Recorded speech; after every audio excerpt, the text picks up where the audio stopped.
Good evening, ladies and gentlemen, and welcome to the 23rd Annual Walter Rodney Lecture, put on by the Institute of Caribbean Studies, the University of the West Indies.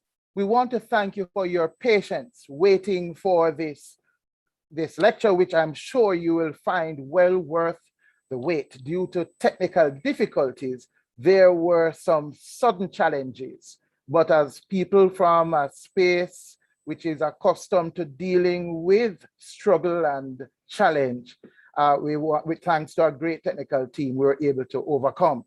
We want to thank those who were able to join us in our Zoom room. We want to thank those who have joined us on YouTube, and we ask that you share the news that we are on and that this lecture is not to be missed. Now, a lot of time has gone, and so we're not gonna say some of the things that don't need to be said right now, because we want to get to the meat of the matter with enough time. We want, therefore, to hand over to our welcome, and the welcome will be delivered today, as always, by the director of the Institute of Caribbean Studies. But what is different this year from the few previous years is that we have a new director in the Institute of Caribbean Studies.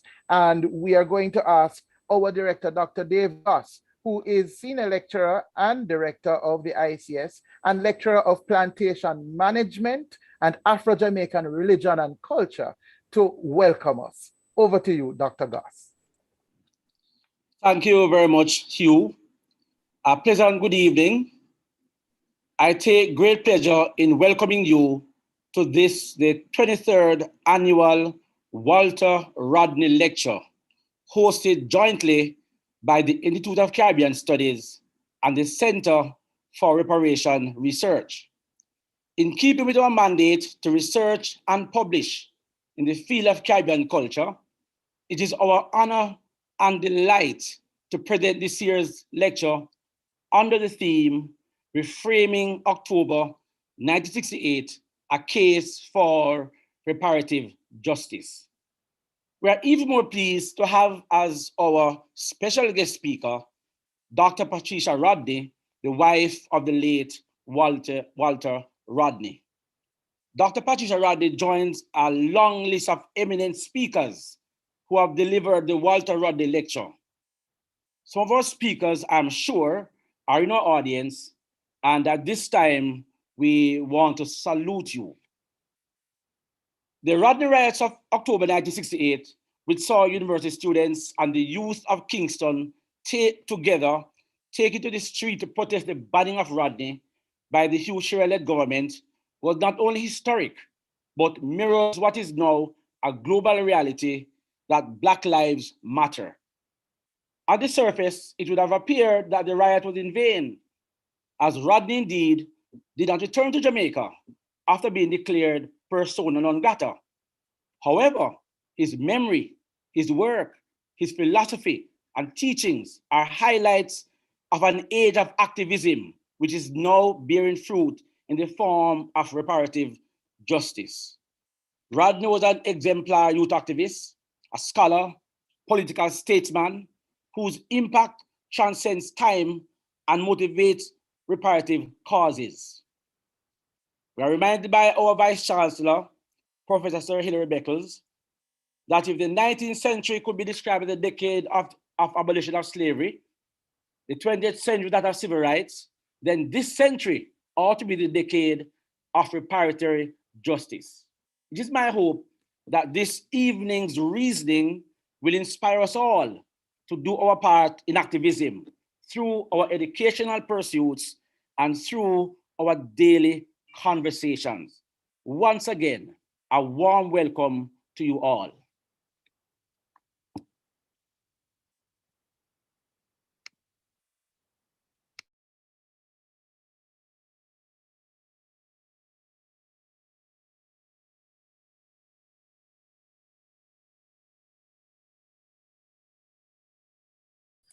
Unmute, kudos. Thank you Unmute. so much, Dr. Goss, for your welcome.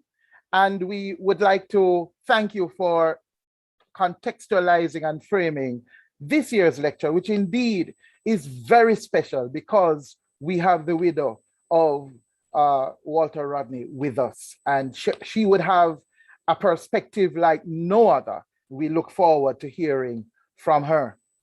You know, Walter Rodney's engagement of the working class and of students and the ways in which that movement that he led right here at the Mona campus of the University of the West Indies would have impacted many, including politicians who lead in the Caribbean today, would make today's talk a very fitting talk at a time where we are dealing with certain issues in the world that I know his work, let alone him, would have had a lot to speak about.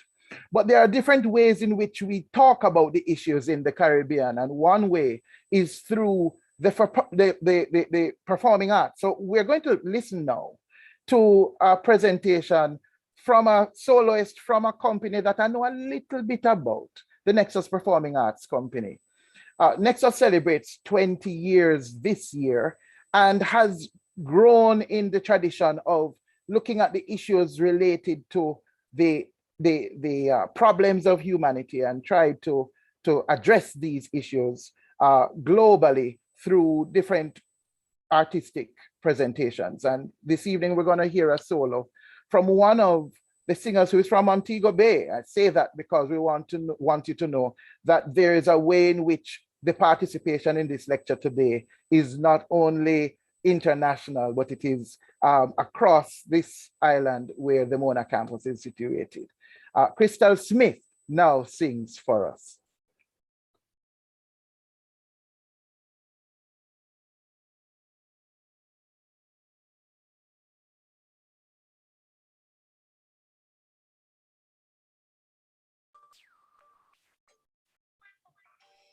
Okay, thank you. I had a problem unmuting. I'm very sorry about that. Oh boy, Murphy needs to leave the room, but let's progress. We are gonna get this lecture out today because there are things that people need to hear today. And so we seem to be having problems with the presentation. And so we're going to just continue. I don't know if something is happening differently. I'm seeing that someone else is sharing. Let's progress. We're gonna just go straight into the talk tonight. We've waited long enough. And so we're going to ask our lecturer of African Diaspora, Heritage and Memory, the coordinator of the Caribbean Civilization course, which I teach in. So she's one of my bosses. And she's also a person who believes in regionalism and in the power of persons of the Caribbean to stand in the world head and shoulders among the rest. And she teaches students of the University of the West Indies this every day. We're going to ask Dr. Candia Mitchell-Hall to please introduce our long-awaited guest speaker.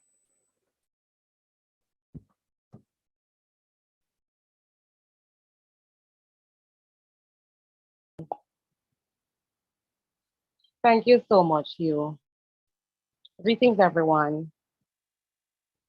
If there was ever a speaker who could reframe October 1968 as a case for reparative justice, it would be our speaker, Dr. Patricia Roddy.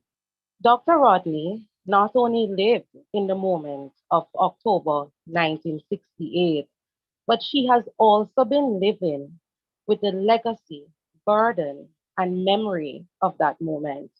As the spouse of the grassroots scholar, Dr. Walter Rodney, she is directly situated within the cosmology of the memory of October 1968. And she has committed her life, along with her children and grandchildren, to carrying her husband's grassroots activism to the community and to erasing the dangerous single narrative that has been perpetuated against him as a dangerous person, or in the rhetoric of the day, persona non grata. Dr. Patricia Rodney is a seasoned public health professional and a professor of community health who has empowered generations of women and girls to see themselves as playing a role in the transgenerational exchange of tradition and identity. She holds a doctorate in sociology and adult education from the University of Toronto and a master's in public health in the area of health education and health promotion from Emory University. A true grassroots Caribbeanist, her work connects campus and community in the areas of health, adult education and literacy, social work, women, gender, and development. Dr. Rodney's voice is also immortalized in a book she authored entitled The Caribbean State, Healthcare and Women, an Analysis of Barbados and Grenada in 2006.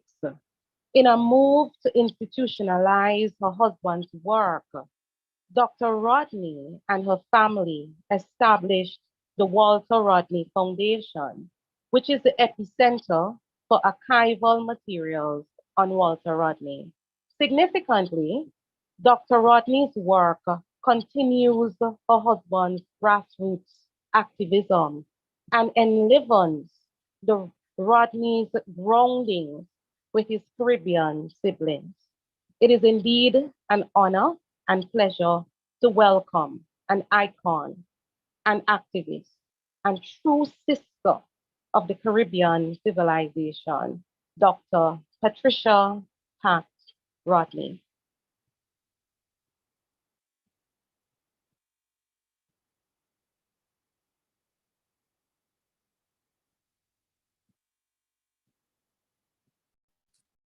Unmute Dr. Rodney. Thank you, Candia, for that introduction. It's a pleasure for me to be here. Good evening. My name is Dr. Patricia Rodney, the widow of Dr. Walter Rodney, and the mother of Shaka, Kanini, and Asha, and our 4 beautiful grandchildren, Asia, Kai, Sky, and Apedwa. I bring you greetings from the family and from the Walter Rodney Foundation. I am indeed honored to be invited to give the Walter Rodney Lecture. Tonight, I'm going to depart from the academic lecture format and instead share my experiences and reflections of October 1968. In keeping with the theme of the 23rd Annual Walter Rodney Lecture, Reframing October 1968, A Case for Reparative Justice, I will provide my perspective on reparative justice. Before I begin, let me express my deep appreciation to Vice Chancellor Sir Hilary Beckles and Dr. Vereen Shepherd, Director of the Center for Reparations Research, for their activism, scholarship, and unwavering friendship and solidarity. Thank you, Dr. Dave Goss, Director of the Institute of Caribbean Studies, for the invitation. And a special appreciation to the viewing and listening audience and to the technical team. January to October 1968. The month of October is historically significant in the lives of Jamaican working peoples as they protested against widespread poverty and injustices. 156 years ago, on October 11, 1865, the Moran Bay Rebellion broke out under the leadership of Paul Bogle and other heroes and sheroes. Jamaican people were protesting injustice, widespread poverty, and poor living conditions. 53 years ago, on October 16, 1968, Walter Rodney was the catalyst for what is commonly known as the Rodney Riots or Rodney disturbances. Though this started as a protest when Rodney was denied entry It became a protest of and a rebellion against the same persistent socioeconomic and political conditions. Arriving in Jamaica. In January 1968, Walter, our young son Shaka, and I landed in the breathtaking city of Kingston in Jamaica. For Walter, at 26 years old, it was a return to UWI Mona, his alma mater, but now as faculty. He already had a year of teaching African history under his belt at the University of Dar es Salaam, Tanzania. Our 8 months were normal. Walter was enjoying his job and giving talks to various groups. I was employed at the university hospital as a staff nurse. We also often hung out with students at the Students' Union rather than a more formal senior common room. Our social life was active, and we spent many weekends exploring various parts of the country. Since we planned to be in Jamaica for a number of years, I decided to complete my undergraduate degree at Mona. I applied and was accepted for entrance in September 1968 and started classes as a first-year social sciences student, never expecting the experience to be short-lived. Walter left home to attend the Congress of Black Writers in Montreal, Canada, from October 11th to the 14th, 1968. He delivered his address entitled Statement of the Jamaican Situation. Rodney is banned from Jamaica. The flight bringing Walter back from Canada landed at 2:20 p.m. on Tuesday, October the 15th. He was subsequently informed that he was not allowed to disembark and re-enter the country. Walter's friend, Dr. Robert Bobby Hill, a UCLA professor, was also returning from the conference and was permitted to disembark. Walter gave Bobby a letter informing me of the travesty and that we would stay in communication until it was resolved. There were conflicting reports about the time faculty and students at UWI actually became aware that Walter was banned. The Honorable Ralph Gonzalez, Prime Minister of St. Vincent and the Grenadines, who was then the president of the Students' Guild, made an announcement that students were not informed until after 9 p.m. that Dr. Rodney was refused re-entry and confined to the aircraft. Immediately, students began to organize. We decided to march the next day, and we stayed up all night making placards condemning the ban.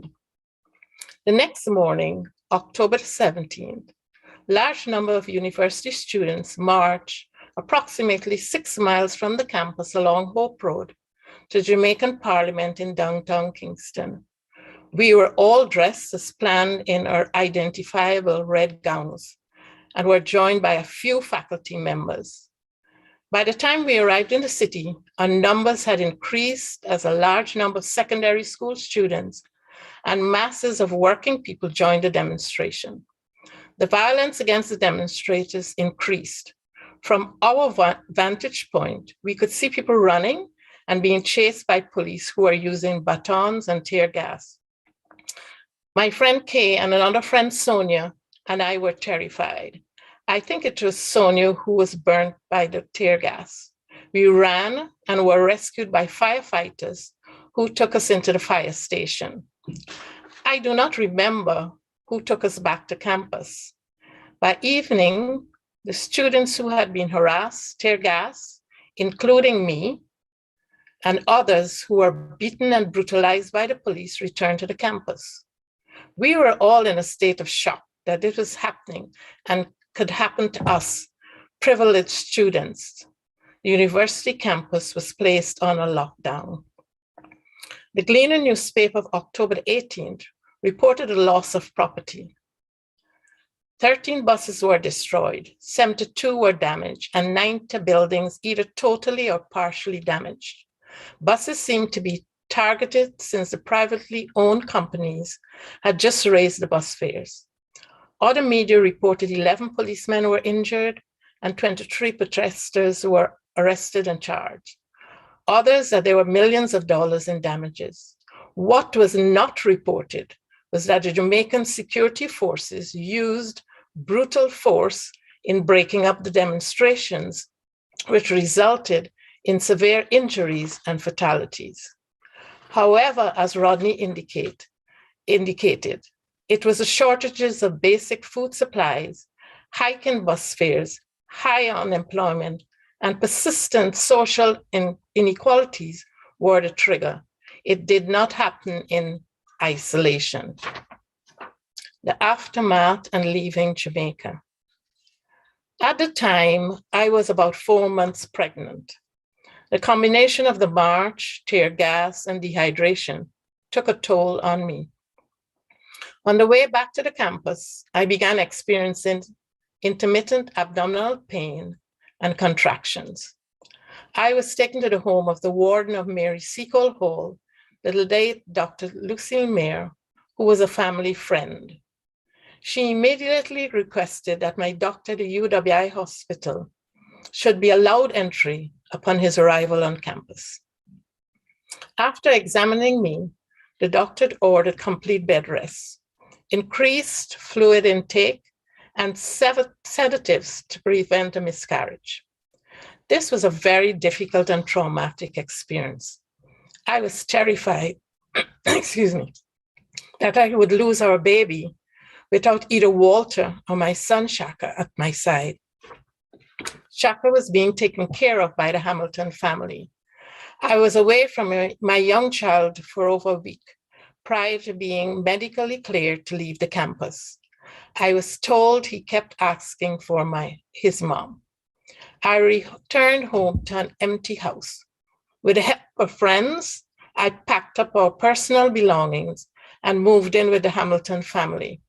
The termination of Walter's contract meant that housing was no longer an option. We remained with the Hamilton family until we departed Jamaica at the end of October. The next major task was dealing with the university bureaucracy, who was pressuring me into accepting airline tickets to Guyana. I had insisted that since Walter was not recruited from Guyana, but from Tanzania, that I would only accept airline tickets to Dar via London, since this is where Walter and I had agreed to meet. The university finally capitulated, but it was stressful fighting for a provision that was written into Walter's contract. The only other communication I had with senior faculty was their questioning me whether it was true that Walter associated with Rastafarians. Upon leaving Jamaica, Shaka, our unborn child, and I reunited with Walter briefly in London at the end of October.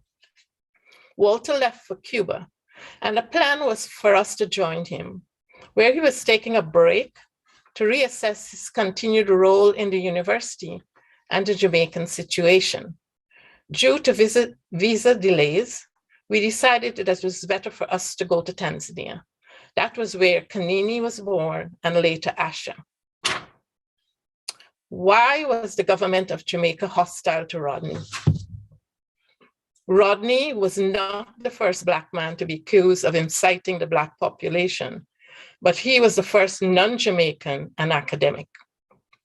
The special branch of the Jamaica police had Walter under constant surveillance. In fact, it was discovered that the Jamaican intelligence services had a file on Rodney from his days as an undergraduate. Michael O. West, in the targeting of Walter Rodney, states that within a month after Rodney's return to Jamaica, his file was updated. For some time, the intelligence services had recommended the deportation of Rodney because of his subversive activities, which nefarious behavior continued unabated. However, the most significant and alarming addition to Rodney's intelligence file was a false claim that Rodney was becoming a danger to the all-important tourism sector and that he had been in touch with Rastafarians in the Montego Bay area, trying to incite them to attack tourists. The final, and I quote, intelligence assessment of Rodney activities on his return revealed a history of subversive action, agitation, and organization of a Black Power movement, and the propagandizing of communism and violence, end of quote. Although Rodney posed no immediate threat to internal security, Rodney's penchant for building alliances among the discontented contained the seeds of future peril. Rodney was, I quote, potentially dangerous since he might succeed in bringing together various disaffected elements in Jamaica, end of quote. The JLP cabinet met on October the 14th and declared Rodney persona non grata. I quote, never in the history of modern Jamaica, the Minister of Legal Affairs and Attorney General, the Honorable Victor B. Grant, will later fulminate. Never has there been a man who provided greater threat to the security of Jamaica than Rodney, end of quote. What is reparative justice? Reparative justice seeks to repair in some way the harm done to victims as a result of human rights violations.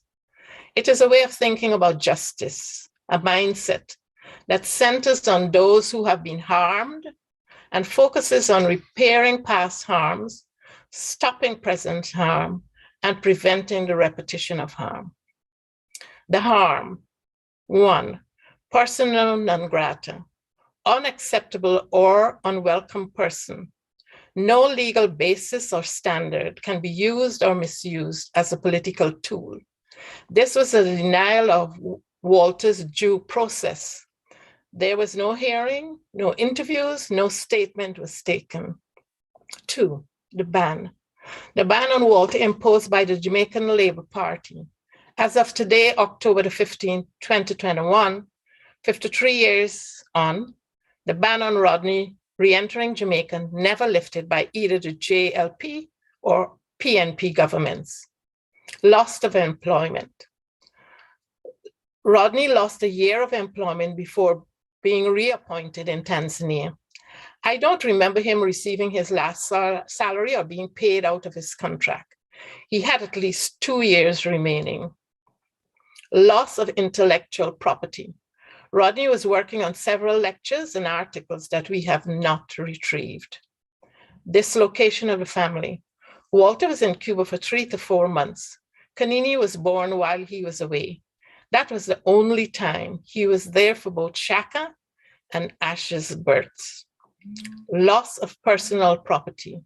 Household items and personal belongings that had to be given away due to leaving at such short notice. Number 7, soiling of reputation, criminalized Walter, called him a communist and extremist. Walter's crimes were that he associated with Rastafarians and other criminal elements and posed a danger to society, that he was going to destroy brown people and their assets and was instigating the burning of the UWI campus.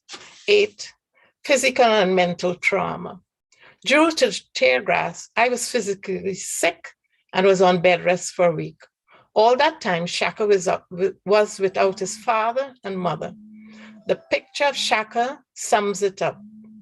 Kanini also suffered from the effects of the tear gas, but thankfully, we did not lose her. She is now a physician and a physician leader. Disruption of education. My education was cut short. I had just started my undergraduate degree. It took me another 8 years before I could restart my studies. Denial of Walter's expertise to students and the people of Jamaica. The university had waited 2 years for Walter to arrive. Harm against the people of Jamaica. Denial of educating people about their history and providing forums for discussion of ideas. There was significant emotional and physical harm, as well as fatalities that resulted from the events. What occurred in Jamaica in 1968 was extreme, but not as isolated as one would think. Jamaica's action made Rodney an unwelcome visitor in many Caribbean islands and somewhat delayed and impacted his return to Ghana in 1974. Trinidad and Tobago kept us for several hours at the airport before being allowed to attend the Caribbean Council of Churches retreat. Walter was also refused entry into Antigua and Grenada under the Gary administration. The only country that did not treat him like a pariah was Barbados. Following Walter's assassination, I migrated with the children to Barbados, which became our home. What reparative justice looks like: an acknowledgement of the wrongdoing, apology to the Rodney family, apology and reparations to those that were injured or killed, apology to the people of Jamaica. The ban on Rodney re-entering Jamaica should be lifted, not just semantics or superficial. Even though it is posthumous, it would reflect the decision that was made was not the correct one. For the university to develop policies and procedures to stop this from happening again. Would they defend a Walter Rodney now? Procedures for spouses and families. Examine the role of the Black intellectual in the service of the people. End the silence on Rodney and formal recognition of Rodney's contribution to Jamaica and the region. Use of his works in schools and universities.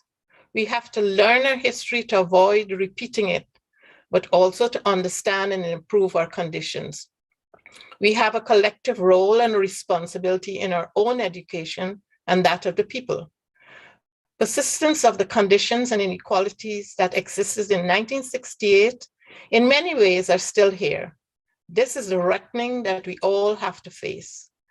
For us as a family and a foundation, we are in the process of collecting all his files, writings, and works from the community, the university, both as a student and a professor, and all government records, police, immigration, and special branches, and communication with other countries should be provided to us for the correction and preservation for historical record.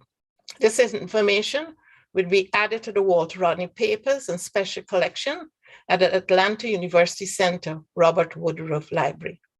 From my vantage point in 1968, we were launching a peaceful protest and march, as were the students. We saw it as a groundswelling of support from the community.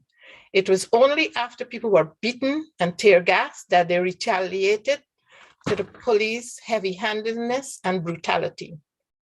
Rodney was used as a scapegoat for a social uprising that was inevitable due to the obvious disparities and inequities faced by the working class, the majority of whom were of African descent.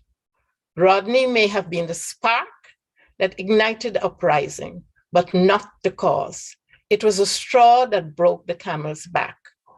Rodney left us with a body of knowledge in the Groundings with My Brothers, where he addressed the October events. I will encourage those of you in the audience to read or reread it. I will read a part of the last chapter, chapter 6, as I close.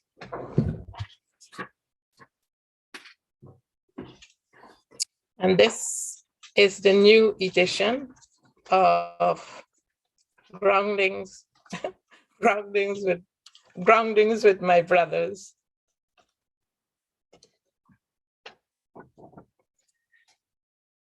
Rodney, I quote, "But first let me indicate this, that the government of Jamaica, insofar it is attempted to stifle the aspirations of the masses, and insofar as it is believed that my removal from the scene is going to aid in stifling the masses, is making a serious mistake. This act in itself will not delay that day of judgment. Indeed, these fellows know this. They know the present state of affairs cannot go on forever.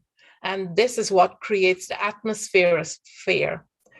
This is what allows them to take such stupid and panic-stricken measures," end of quote. I quote, "The students have demonstrated, which is good.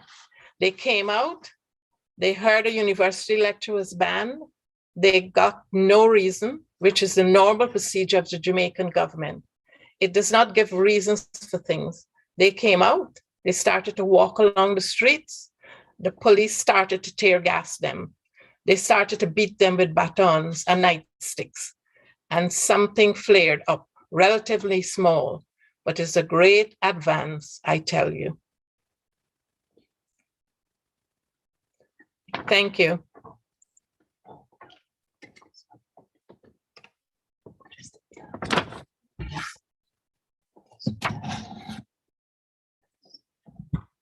Okay, I'll read one other quote, if I can. Please do. However, I quote Roddy, however, they moved, and that in itself is a good thing, but there was more to it than that. The Black brothers in Kingston, Jamaica moved against the government of Jamaica. This is a point that must come home. Let us stop calling it student riots. What has happened in Jamaica is that the Black people of the city of Kingston have seized upon the opportunity to begin their indictment against the government of Jamaica. Now, let us get this abundantly clear.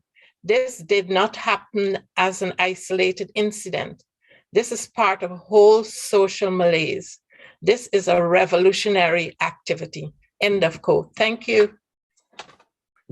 And thank you so much, Dr. Patricia Rodney, the widow of Walter Rodney, for giving us a perspective like none other of not only the incidents of 1968, but in her talk reframing October 1968, a case for reparative justice, has presented a compelling and overwhelming case that I'm sure has been an education and an enlightening perspective for all of us.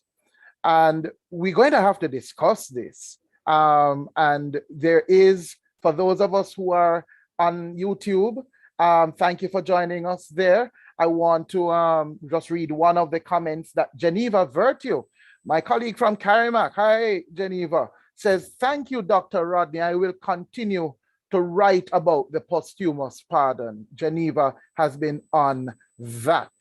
We have to go have a discussion, and we have a special type of discussion coming up now. But maybe now is the time when we're going to probably need to just reflect a little. And we're going to get some music to do that by. I think the music is quite appropriate. Crystal Smith of the Nexus Performing Arts Company now sings. I've been walking with my face turned to the sun.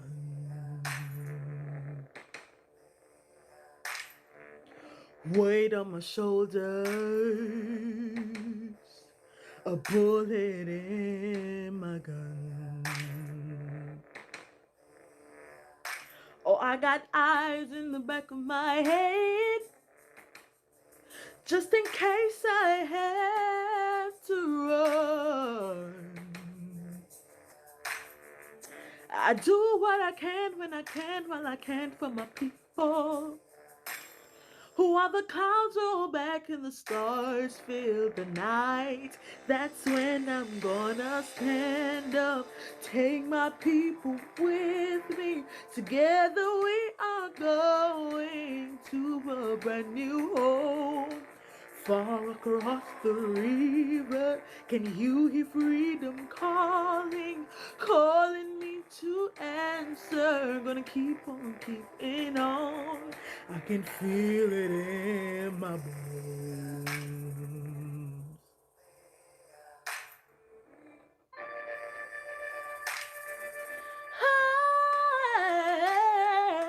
Early in the morning, before the sun begins to shine.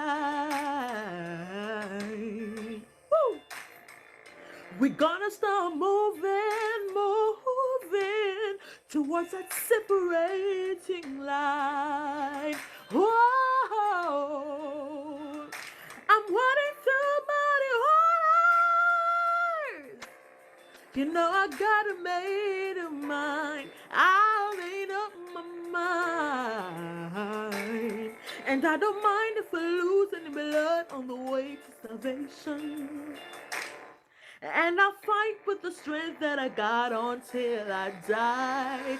So I'm gonna stand up, take my people with me. Together we are going to a brand new home. Far across Can you hear freedom calling, calling me to answer? Gonna keep on keeping on.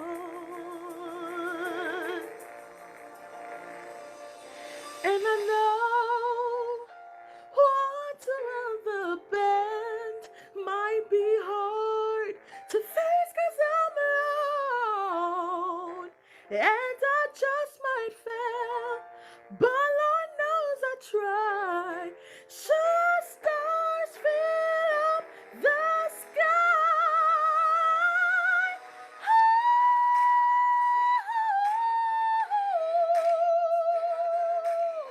We are going to a brand new home far across the river. It's calling me to answer. Stand up, take my people with me. Together we are going to a brand new home far across the river. Can you hear freedom calling, calling you to answer? Gonna keep on keeping on. I'm gonna stand up, take my people with me. Together we are going to a brand new home far across the river. I hear freedom calling, calling me to answer. Oh, I can feel it in my bones. I go to prepare a place for you. I go to prepare a place for you. I go to prepare a place for you. I go to prepare a place for you.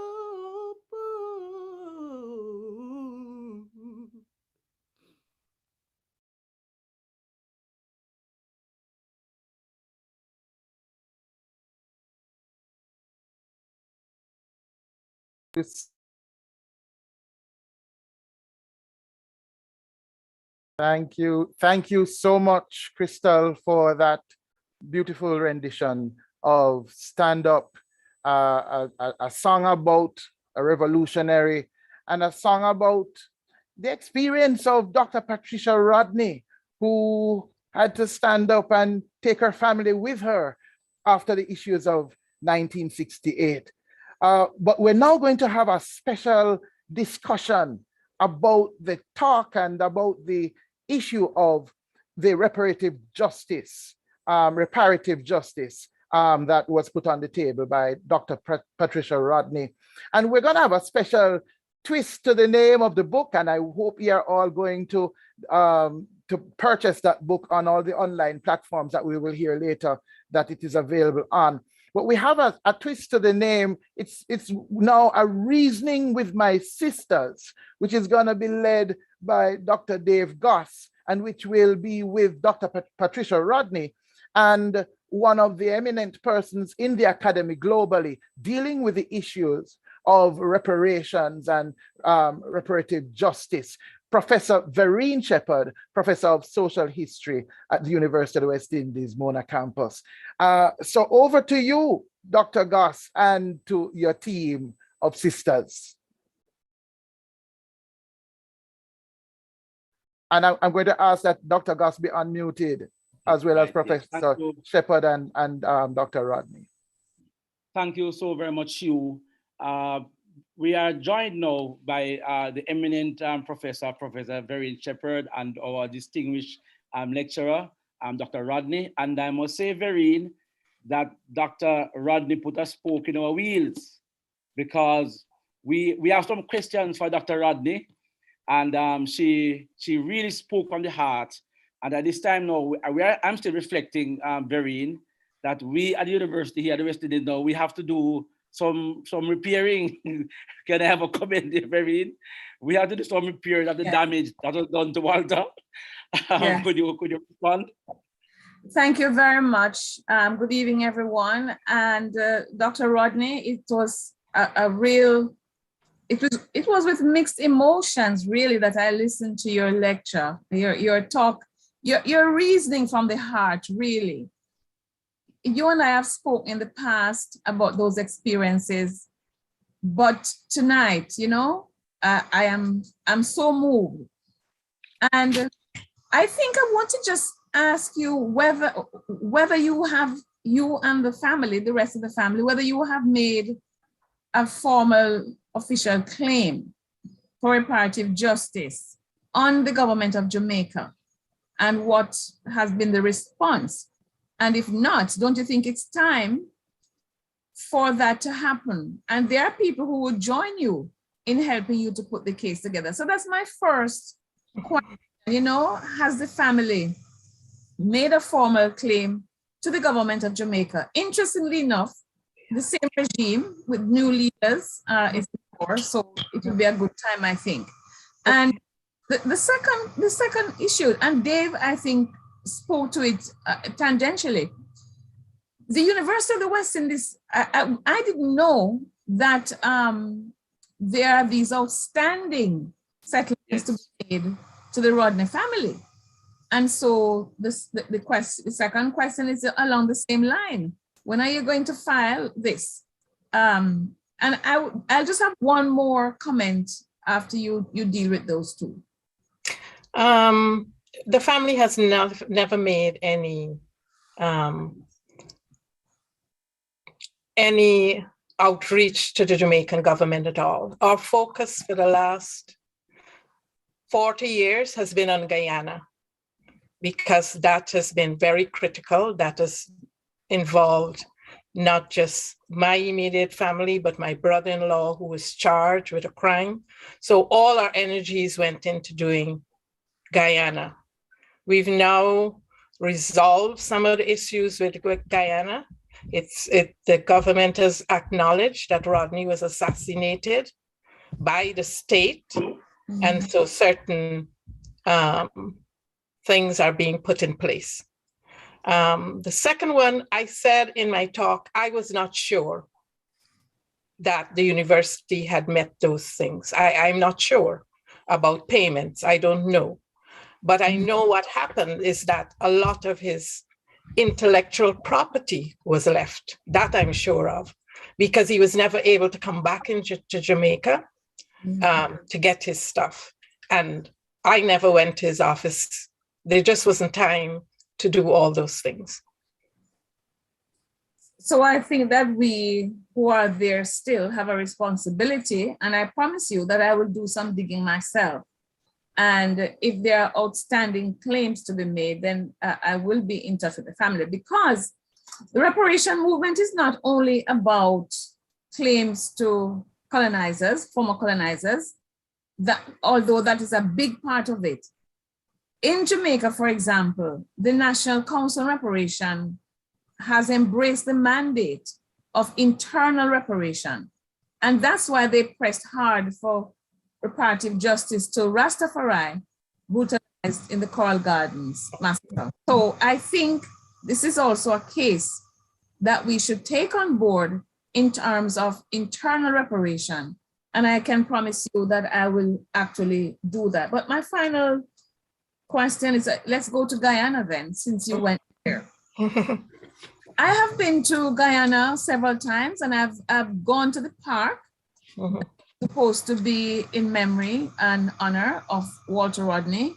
I am not pleased with it, and I have been speaking to reparation activists in Guyana that should be taken on board. And then I was asking about his grave, you know, his burial site. And that's another place for activism. So I just want to say, especially since this is being put on with collaboration and partnering from the Center for Reparation Research at the University of the West Indies, I'm saying that you have given me some other activities and actionable items must be placed on the agenda as we do our work. But I want to thank you so much for bearing your soul to us, so to speak. Thank you, Pat. Thank you. Thank you, Green. I want to respond about what the government has Guyana on June the 10th, when they acknowledged that a wrongdoing had occurred decades ago that had both human, financial, and legal consequences. As I said, Donald's conviction and Walter's death were intertwined. The death certificate was changed from unemployed to professor. That too was a degeneration of Rodney that is being corrected. They are part of measures that are being taken to right Rodney's name, to ensure that the historical record is corrected, and to give him his rightful place in history. Other commitments include the renaming of the National Archives. As you know, it was renamed under this government, and then when the other government went in, they took down the name. So it had to be renamed again, the Walter Rodney Archives. His grave site and memorial being declared national monument, which will mean that the government will make sure that it's properly looked after, because a lot of people had helped, volunteers, and a lot of times things were destroyed. So I'm happy that it's going to be officially declared national monument. Introducing his works, including his children's books in schools and university, which is very important, because especially the two books, Kofi Badu and Lakshmi, which I think is not just relevant to Guyana, but is relevant to Trinidad, Jamaica, anywhere where different cultures meet. How do we respect and understand each other in order to live together? And the reestablishment of the Rodney Chair at the University of Guyana, and the clearing of Donald Rodney's name, which now allows him to practice as a lawyer. And of course, we are also going to proceed with reparations, because I think it's time that we ask for reparations, since it's been acknowledged that Rodney was assassinated by the state. It doesn't matter which government is in power, it's a state action that took place. Thank you so very much, Dr. Rodney. I just have two short questions for you. As a historian, you mentioned that a name, Hamilton, the Hamiltons took you in. Mm-hmm. We'd love to know who those that family is, for our own historical understanding. But more important though, Walter was not the usual intellectual here at University of West Indies. Most of us, well, I'm sure then, were a person who were more credited, a place of privilege. What were the influences on Walter's early life, which allowed him or made him become a man of the people in that sense, and not sitting in his office, just writing away and enjoying his university career and life? Well, Walter's experience came from a working class background. He saw his parents struggle, even though he got a scholarship to the most prestigious school in Guyana, Queen's College. They had to buy books, find clothes. So his parents supported him through all those things.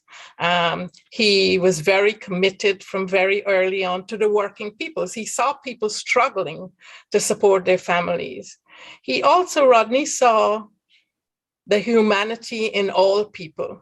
He did not discriminate. We had friends of all walks of life, and I think that terrorized the people in the neighborhood we lived in New Kingston when Rastafarians would come to visit us.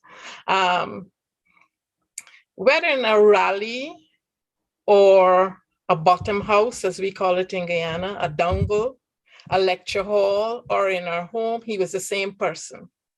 Rodney believed that knowledge and education had to be shared, and those who had it has the same responsibility. I would say he was born a teacher. He loved engaging people.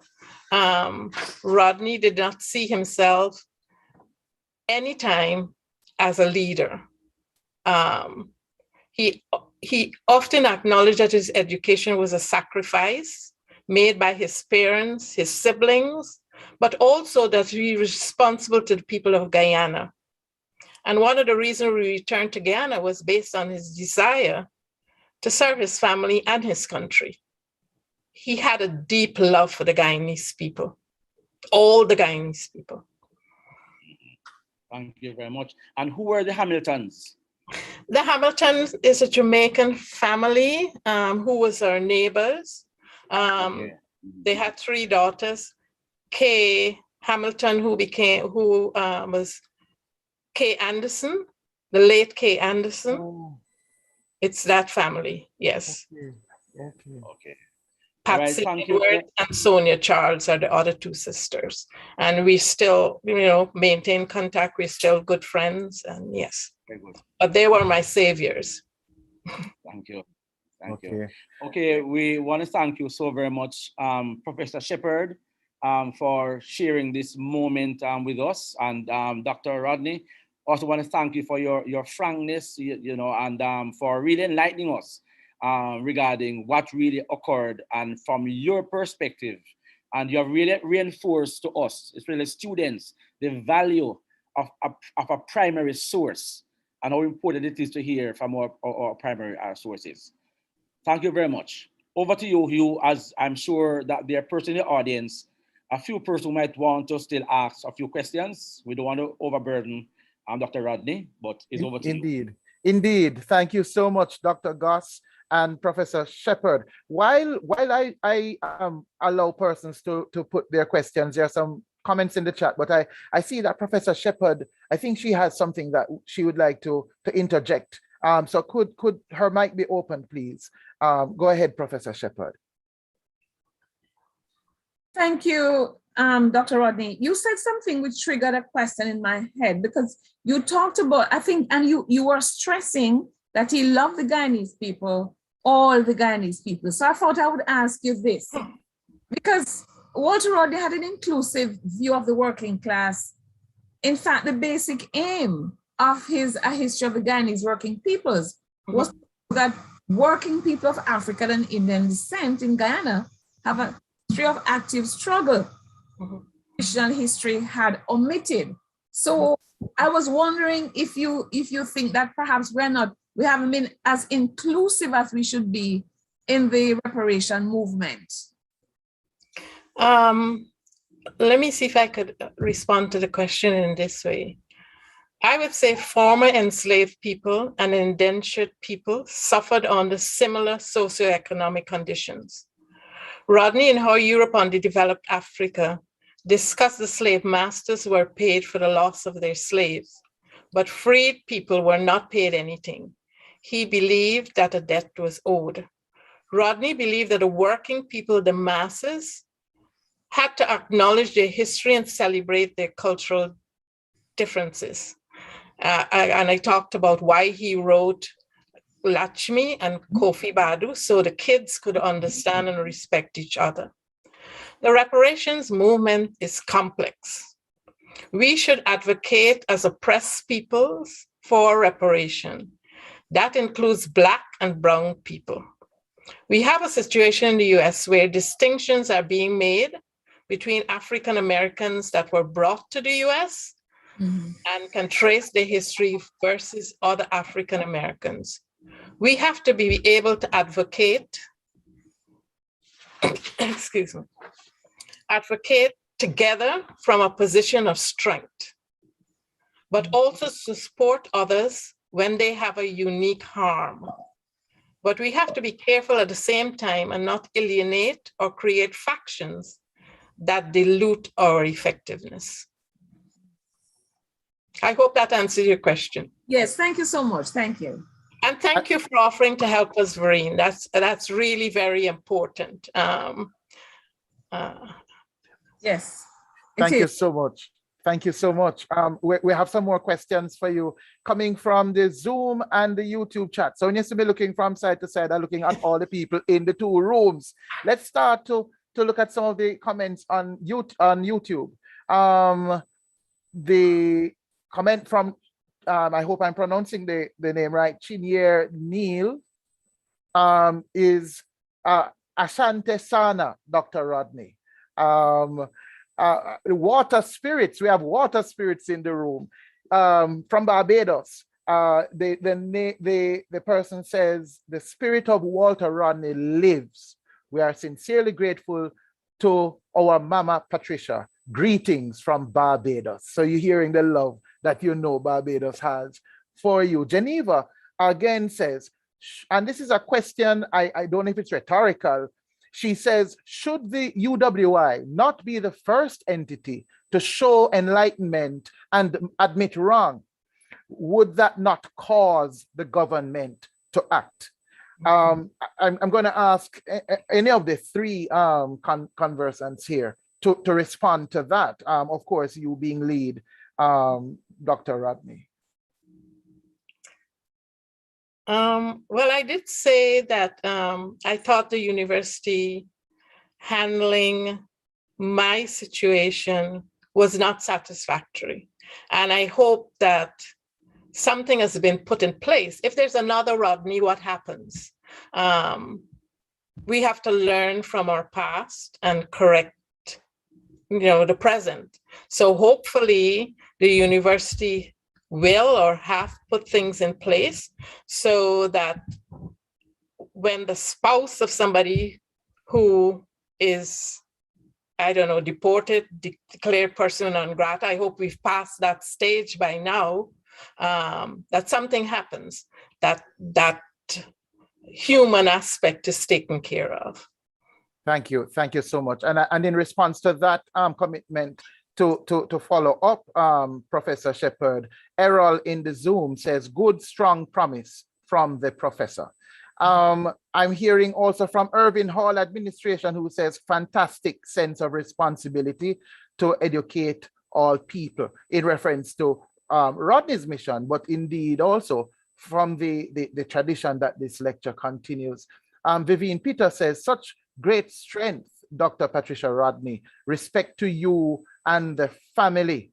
And there's someone asking how to get a transcript. But the statement from Chris Chinapu on YouTube, full support, Dr. Rodney.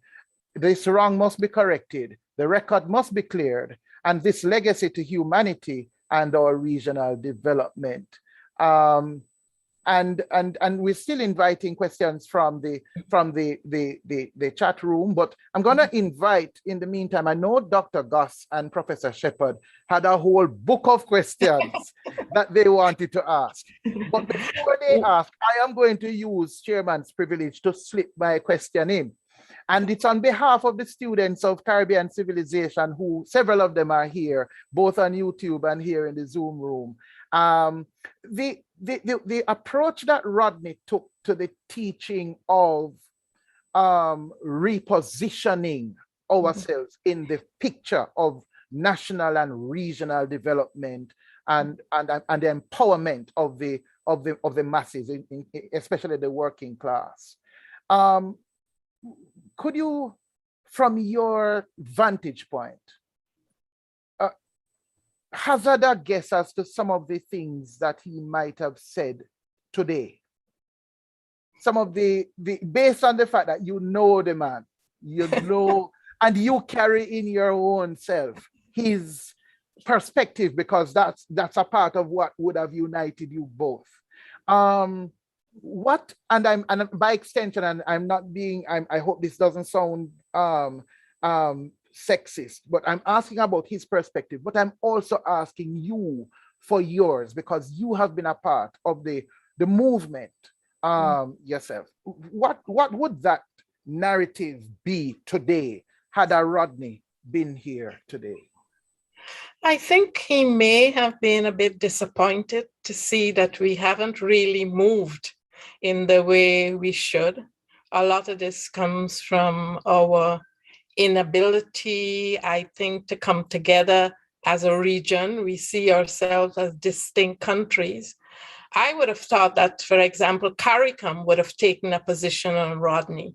I think that would have done a lot for the whole regional body. UWI is a regional institution, and for leaders not to say anything allowed it to continue, and for Rodney to be demonized. I and my family, we continue to make sure that Rodney is given him his rightful place in history. It's been a long and it's a continuous struggle, because every day I'm amazed when I see the quantity of work that he has produced. We are just creating 3 volumes of his articles, some published and some unpublished. My daughter and I were talking that we need a sabbatical just to go into the archives and to read his stuff. It's amazing. And I think the loss is not just a personal loss. I think the Caribbean has lost an important voice and an important person who could have contributed to the reparations movement. Thank you so much for that response, Dr. Rodney. I'm going to now hand over to Professor Shepherd and Dr. Goss. Could they be unmuted, please?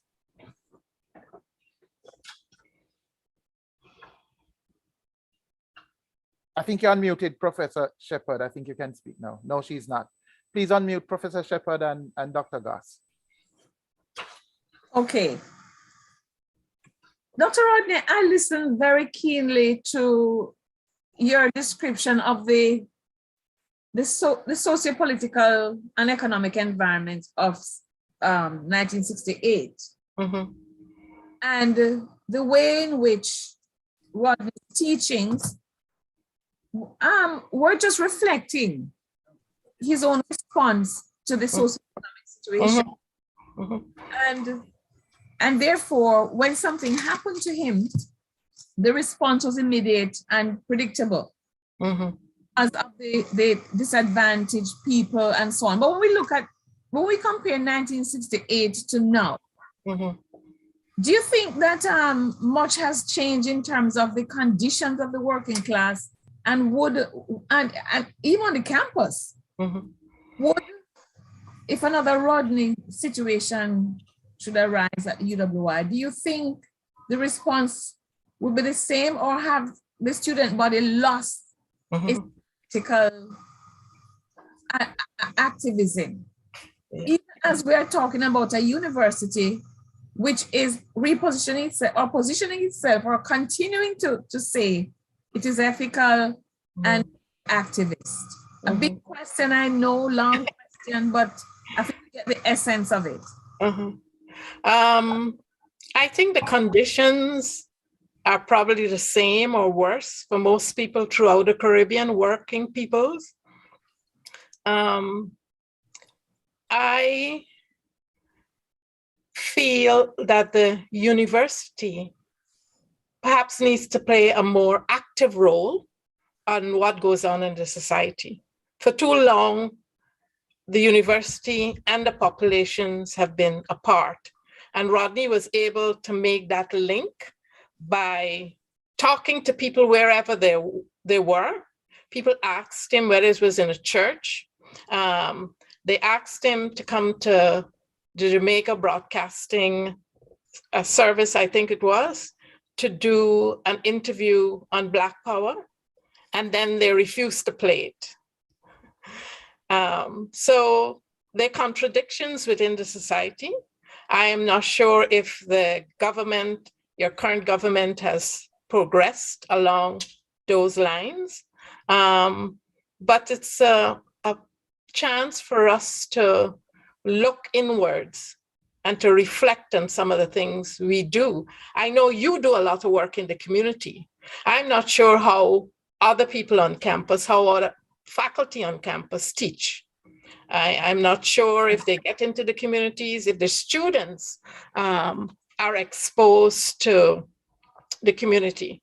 Because whether you come from a poor background or middle class background, as a university student, you're privileged in the society. you have certain benefits that working peoples don't have.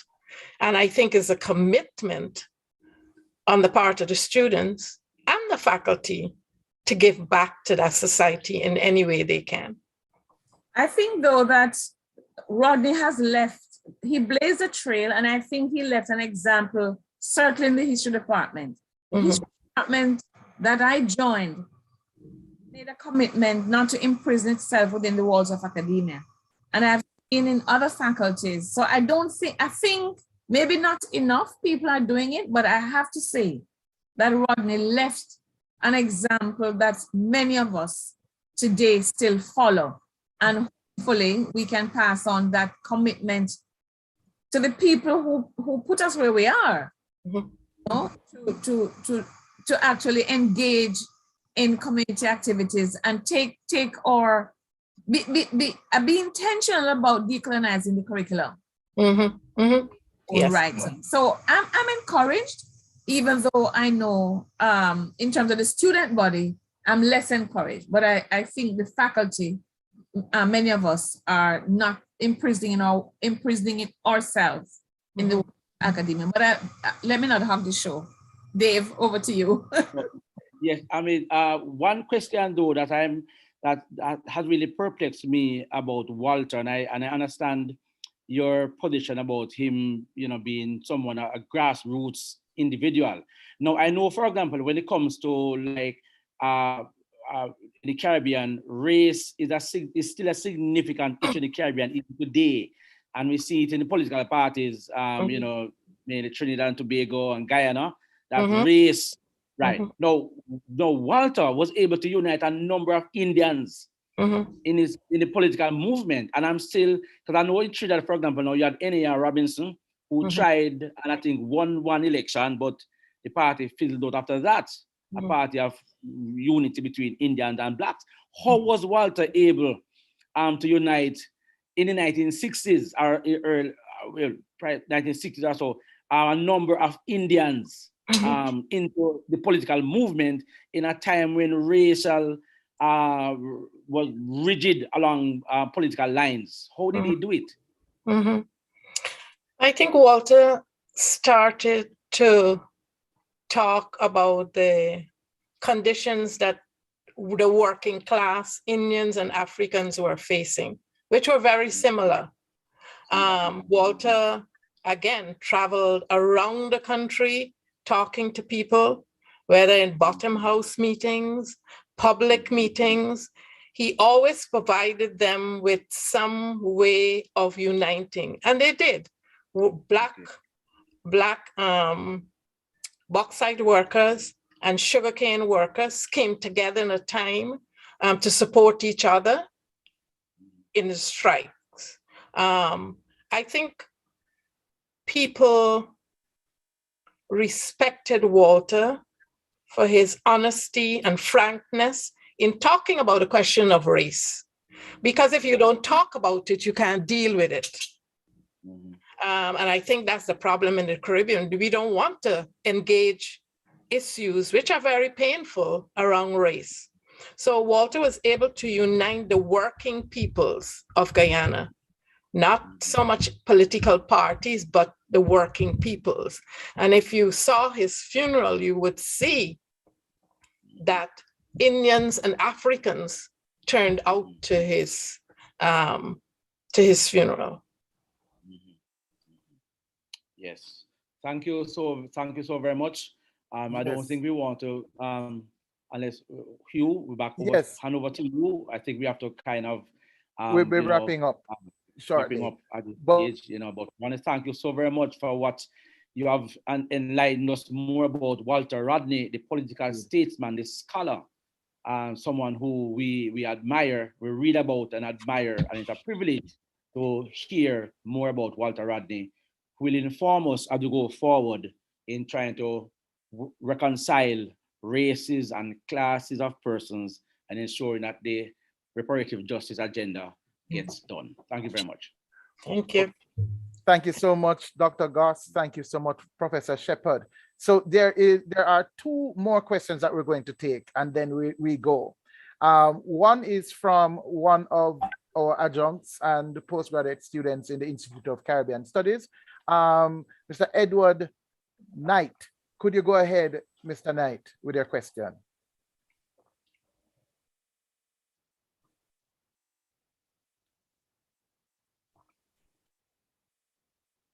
And while Mr. Knight is given the ability to speak, are you there, Mr. Knight? Okay, we're not hearing him. I'm going to read the question. Oh, okay. Yes. Go ahead. Yes. Go ahead, Greetings. Mr. Knight. Yes. So greetings, everyone. So it's more of a mixture of a comment and a question. You know, all the ambitions that Professor Shepherd would have made mention of, and you know, in also the ambitions within the world of academia, and you know, current writers and scholars that are dealing with matters of activism. You know, with all this ambition, how are we going to deal with the issue or the active culture that exists, where we realize that people have become more passive? They're not into the idea of activism. They're not into the idea of dealing with the plights of the working class. How do we contest that culture that exists, especially here in Jamaica? When you speak to people, they're not particularly interested in any form of activism. I mean, when I was younger, I first came across Walter Rodney's work from actually Brian Meeks, and then I had the chance to read Groundings. And when I spoke to my peers about his work and you know the things that were being said, there was no interest. So how do we tackle that culture, that comfort culture, that passive culture that I usually call it? How do we tackle that here in Jamaica and by and large the Caribbean?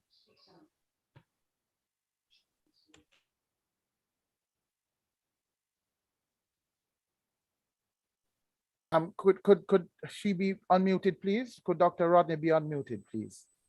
Thank you. I'm going to turn that question over to Vereen or Dr. Goss.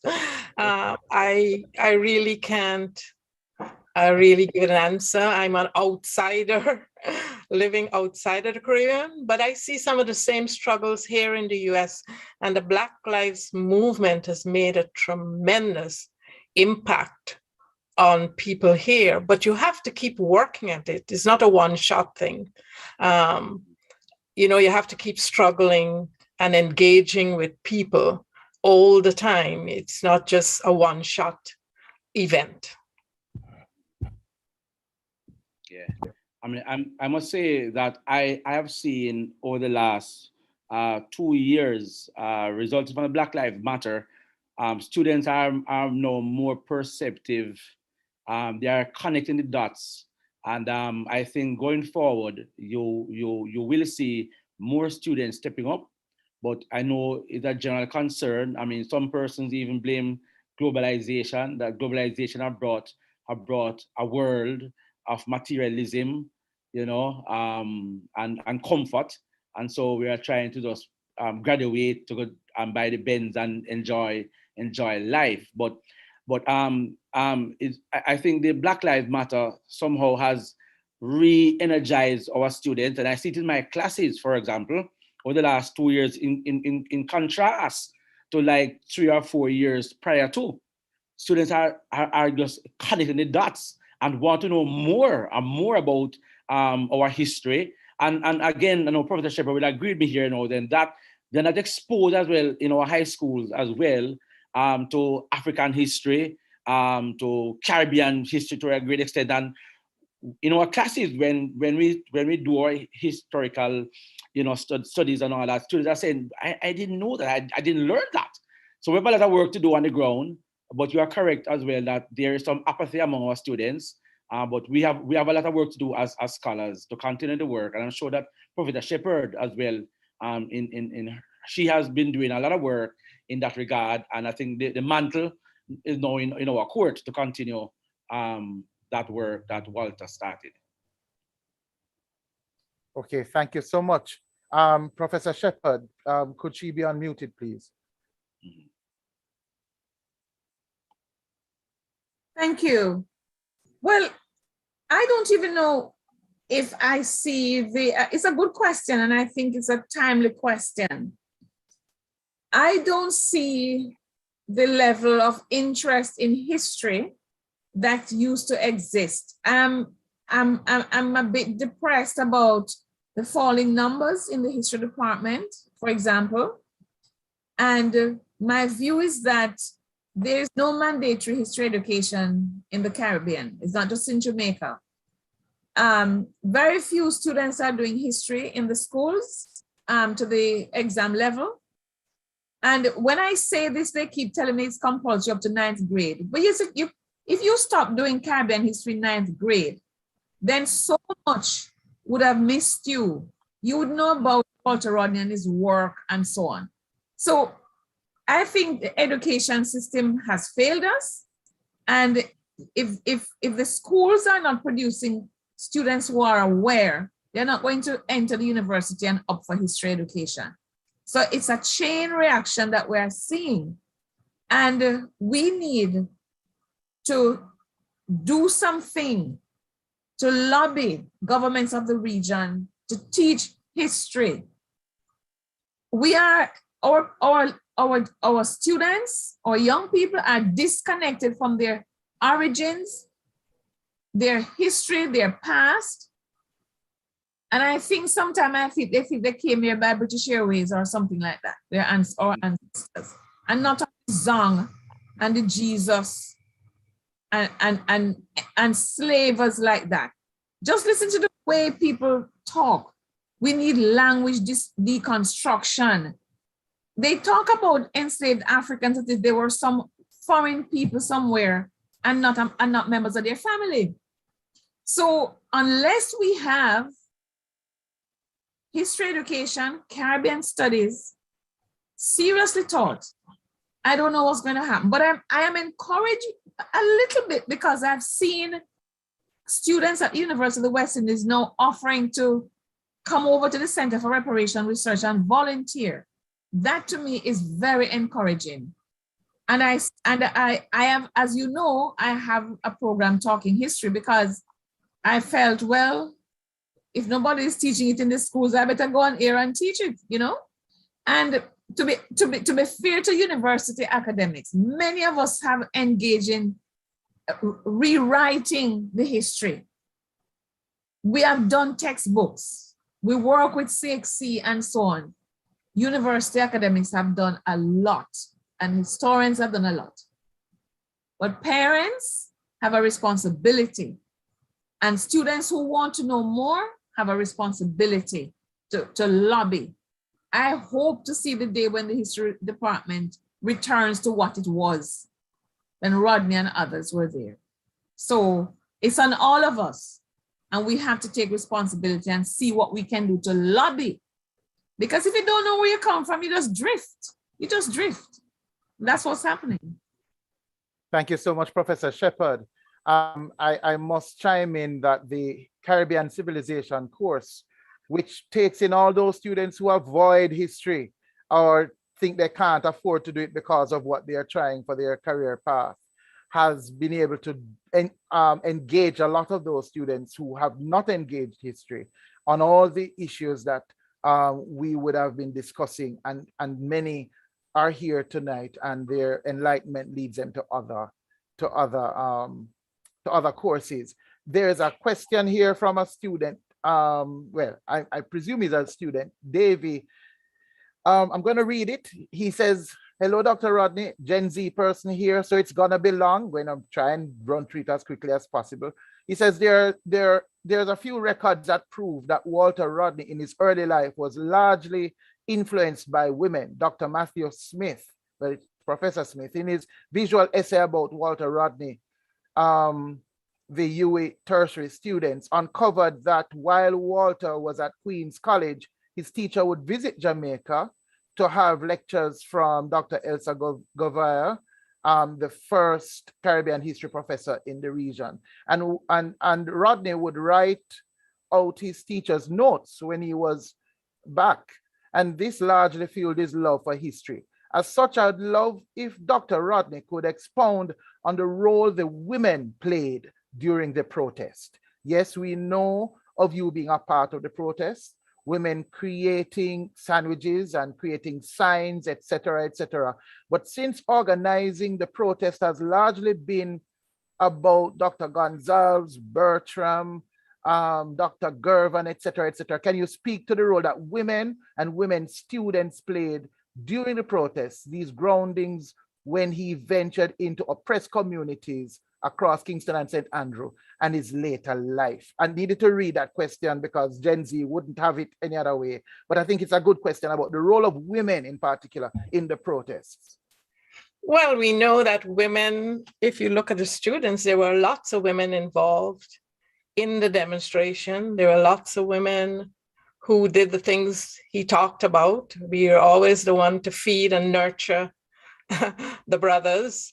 And there are lots of women who have influenced Rodney's life. Elsa Kavaya, definitely. His mother, who we saw working very hard to support a family.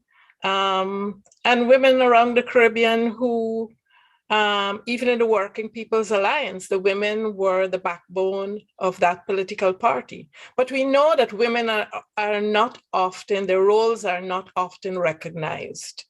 And it's the onus on us as women to say, this is what we do. You know, without us, you couldn't do all the things that you do.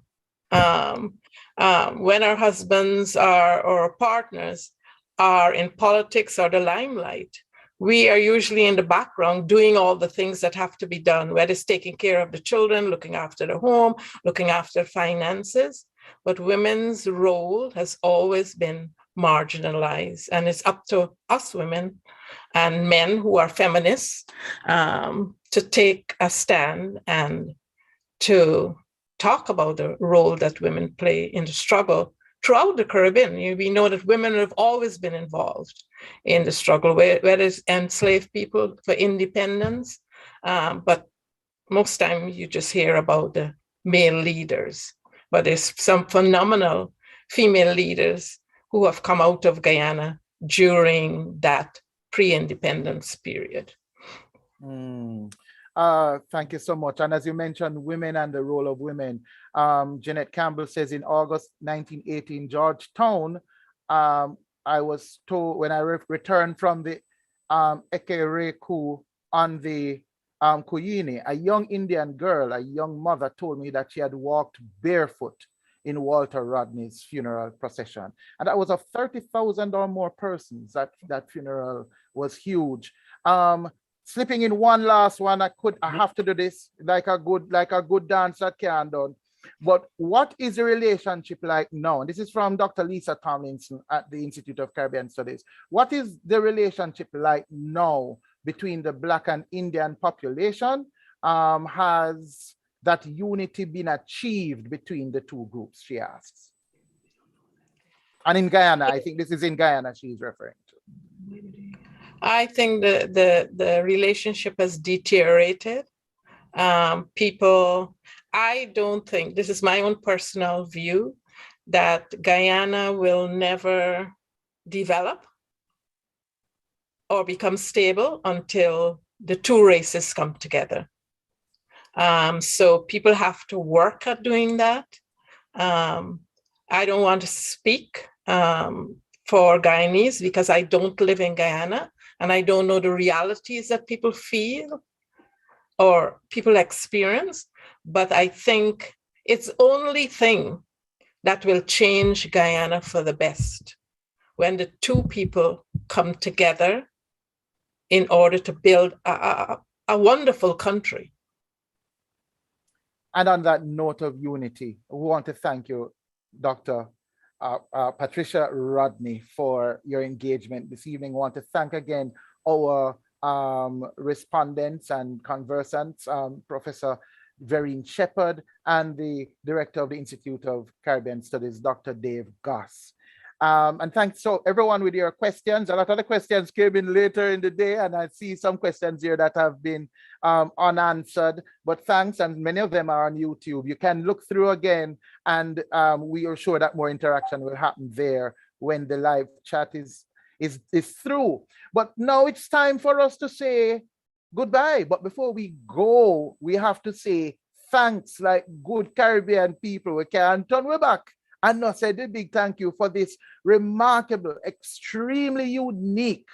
I think this lecture will stand out amongst all the lectures because we got the perspective like none other, the perspective of Walter Rodney's widow. Thank you so much. But the proper person to tell you the proper thanks is a wonderful scholar herself. She is a lecturer in Caribbean history and cultural studies, and she's in charge of undergraduate business in the Institute of Caribbean Studies, and she's a deputy dean of the Faculty of Humanities and Education. My dear friend, Dr. Nicole Plummer will give the vote of thanks. Thank you, Hugh. Thank you very much. I am very honored to have been asked to give this vote of thanks.